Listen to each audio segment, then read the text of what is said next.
السلام علیکم ورحمۃ اللہ وبرکاتہ۔ شام کے حلب اور ادلب پر بشار الاسد کی حکومت کا کنٹرول ختم ہو چکا ہے۔ شام کی جو اپوزیشن آرمی ہے یا تحریر الشام بھی جس کو کہا جاتا ہے، اس طرح کی تنظیموں نے حلب پر، ادلب پر اور دوسرے علاقوں پر اپنا کنٹرول حاصل کر لیا ہے۔ انہوں نے اپنی حکومت کا آغاز کر دیا ہے اور بشار الاسد کی حکومت وہاں ختم ہو چکی ہے۔ بشار الاسد اپنی اس ناکامی کے لیے، اپنی اس کوتاہی کے لیے امریکہ کو ذمہ دار ٹھہرا رہے ہیں، ترکیہ پر وہ الزام عائد کر رہے ہیں۔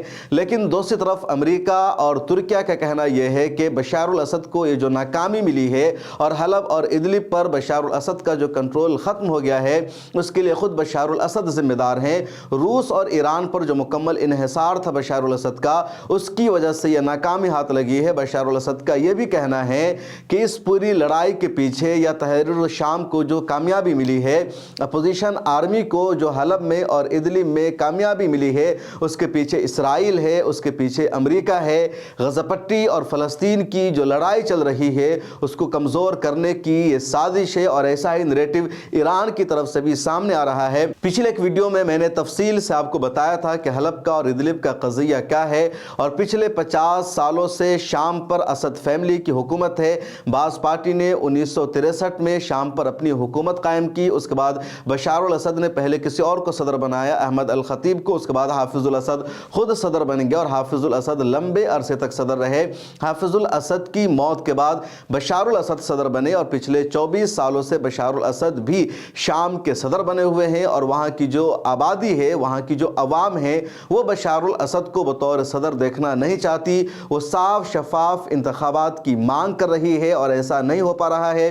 اس کے بعد 2011 میں جب عرب بہاریہ کا آغاز ہوا اور عرب کے مختلف علاقوں میں وہاں کے عوام نے جمہوریت کی مانگ کی، ڈیموکریسی کی مانگ کی، امریت کے خلاف صدائے احتجاج بلند کیا، جس میں تیونس شامل ہے، ایجپٹ شامل ہے جس کو مصر کہا جاتا ہے، یا لیبیا شامل ہے، تو اسی دوران پورے شام میں بھی حکومت کے خلاف بغاوت کی آواز بلند ہوئی۔ حکومت کے خلاف لوگوں نے سڑکوں پر آ کر احتجاج کیا، پروٹیسٹ کیا، اور بشار الاسد کی حکومت نے احتجاج کرنے والوں پر حملہ کیا، ان کو پیچھے ہٹایا، ان کو سڑکوں پر اترنے کا موقع نہیں دیا۔ لیکن لگاتار یہ جو آواز احتجاج کی مضبوط ہوتی رہی۔ 2016 اور 2018 کے بیچ تو لڑائی بہت زیادہ بڑھ گئی تھی اور بشار الاسد کی حکومت نے حلب، ادلب اور دمشق کے دوسرے علاقوں میں ان سب پر حملہ کیا۔ 1 کروڑ سے زیادہ شامیوں کو ہجرت کرنی پڑی۔ ترکیہ میں جا کر انہوں نے پناہ لی، جرمنی میں جا کر کے یا یورپ کے دوسرے ملکوں میں ان لوگوں نے جا کر کے پناہ لی۔ یہ ریفیوجی کی زندگی گزار رہے ہیں، ان کا پورا گھر تباہ ہو گیا۔ لیکن تحریر الشام اور اس طرح کی دوسری آرگنائزیشن نے، النصرہ فرنٹ نے بشار الاسد کی حکومت کے خلاف لڑائی کرنا جاری رکھا، اور بالآخر یہ کل پرسوں خبر آتی ہے کہ تحریر الشام یا شام کی جو اپوزیشن آرمی ہے، ان سب نے حلب پر کنٹرول حاصل کر لیا ہے۔ بشار الاسد کی آرمی کو پیچھے ہٹنا پڑا ہے۔ بشار الاسد نے حلب سے اپنا کنٹرول کھو دیا ہے۔ بشار الاسد کا یا ایران کی میڈیا کا یہ کہنا ہے کہ تحریر الشام یا شام کی اپوزیشن آرمی کو حلب میں جو کامیابی ملی ہے، اس کے پیچھے اسرائیل کا ہاتھ ہے، اس کے پیچھے امریکہ کا ہاتھ ہے۔ غزہ پٹی کے معاملہ کو دبانے کے لیے، فلسطین کی لڑائی کو کمزور کرنے کے لیے شام میں اسرائیل نے ایک نیا محاذ کھول دیا ہے۔ بشار الاسد کی حکومت کو کمزور کرنے کا کام کیا ہے؟ شام کے ذریعے، بشار الاسد کی مدد کے ذریعے ہی حزب اللہ تک ایرانی ہتھیار بھی پہنچتے تھے، اسلحہ پہنچتے تھے، یا کمیونیکیشن کا، نیٹورکنگ کا ذریعہ بنا ہوا تھا، تو اس پر بھی قابو پانے کی اسرائیل اور امریکہ کوشش کر رہا ہے۔ شام اور سیریا کو وہ کمزور کر رہا ہے، ایک میسج دے رہا ہے روس کو بھی اس نے کمزور کر دیا ہے۔ دوسری طرف دوسرا نیریٹو یہ ہے کہ پچھلے کئی سالوں سے بشار الاسد کا ظلم ہو رہا تھا شام کے ان مسلمانوں پر، ان علاقوں کے جو لوگ ہیں وہ بشار الاسد کو نہیں چاہ رہے تھے۔ بشار الاسد نے ایک آمر بن کر ان سب پر حکومت کیا، ان کو آزادی حاصل نہیں تھی، ان کو اپنی مرضی کے مطابق زندگی گزارنے کا موقع نہیں مل رہا تھا، حکومت میں ان کی شرکت نہیں تھی، کہیں بھی ان کو موقع نہیں مل رہا تھا۔ اس وجہ سے یہ لوگ بشار الاسد کے خلاف تھے، آزادی چاہ رہے تھے، اور بہت خاموشی کے ساتھ چپ چاپ ان لوگوں نے پلاننگ بنائی اور اچانک ان لوگوں نے بشار الاسد کی آرمی پر حملہ کیا، اس کو پیچھے ہٹایا اور حلب کا پورا کنٹرول حاصل کر لیا۔ اب جو موجودہ خبر ہے، جو تازہ ترین رپورٹ ہے، وہ یہی ہے کہ حلب اور ادلب پر بشار الاسد کا کنٹرول نہیں رہا۔ امریکہ نے بھی اس کو تصدیق کیا ہے۔ امریکہ کا بیان سامنے آیا جس میں امریکہ کا کہنا ہے کہ روس اور ایران پر بھروسہ کرنے کی وجہ سے بشار الاسد نے حلب اور ادلب پر اپنا کنٹرول کھو دیا ہے اور امریکہ کا اس میں کوئی ہاتھ نہیں ہے۔ ترکیہ پر بھی الزام لگایا گیا۔ ترکیہ کا بھی کہنا ہے کہ ترکیہ اپوزیشن آرمی کے ساتھ کھڑا ہے۔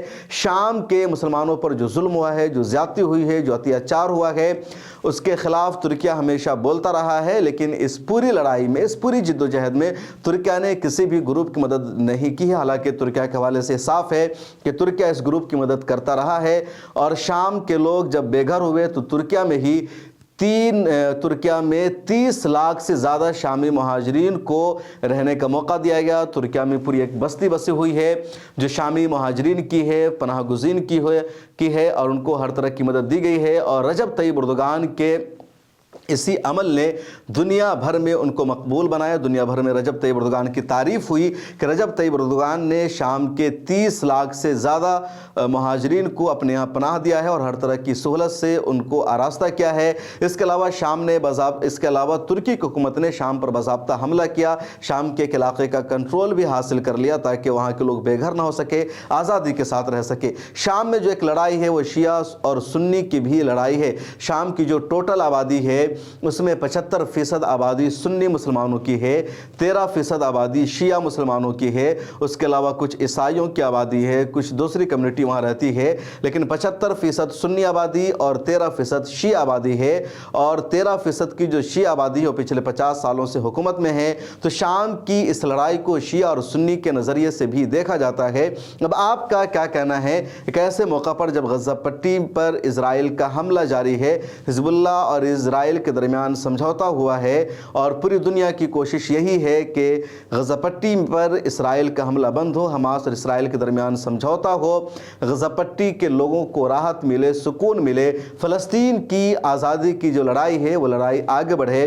ایسے میں شام میں جو یہ کہ نئی اپڈیٹ سامنے آئی ہے، شام میں جو نیا ڈیولپمنٹ ہوا ہے، اس کو آپ کس نظریہ سے دیکھتے ہیں؟ کہ آپ کو لگتا ہے کہ سچ میں امریکہ اور اسرائیل کی وجہ سے ہوا ہے اور فلسطین کی لڑائی کو، فلسطین کی جد و جہد کو کمزور کرنے کی کوشش ہے، یا پھر آپ اس کو اس نظریہ سے دیکھتے ہیں کہ شام میں جو لڑائی ہے آزادی کی یا بشار الاسد کے خلاف جو بغاوت تھی وہ بہت پہلے سے تھی، بہت پہلے سے وہاں لوگ کوششیں کر رہے تھے لیکن کامیابی نہیں مل پا رہی تھی، اور ایک موقع ان لوگوں کو سمجھ میں آیا اور ان لوگوں نے کامیابی حاصل کر لی اور بشار الاسد کی حکومت کو پیچھے ہٹنا پڑا، اس کی آرمی کو پیچھے ہٹنا پڑا۔ ایک تیسرا نریٹیو یہ بھی ہے کہ بشار الاسد کی جو آرمی ہے، اسد کی جو حکومت ہے، یہ اچانک جان بوجھ کر خود پیچھے ہٹ گئی ہے اور ان لوگوں کو موقع دیا گیا اقتدار میں آنے کا، حکومت بنانے کا، اور سوال اٹھایا جا رہا ہے خود بشار الاسد پر۔ اب دیکھنا یہ ہے کہ اگلے دنوں میں کیا کچھ مزید تازہ کچھ اس علاقے میں ہوتا ہے۔ آپ کی جو رائے ہے کمنٹ سیکشن میں ضرور لکھیے اور سوشل میڈیا کے سبھی پلیٹ فارم پر ہمیں فالو کر لیجئے۔ ملت ٹائمز کو جاری رکھنے اور مضبوط بنانے کے لیے ہماری آرتھک سہایتا کیجیے۔ یہ ایک آزاد میڈیا ہاؤس اور کمزوروں کی آواز ہے۔ آپ ہمیں دیکھیں، سنیں، پڑھیں اور ہر مہینے زیادہ نہیں صرف 100 روپے سے مدد کریں۔ ڈیٹیلز ڈسکرپشن میں موجود ہیں۔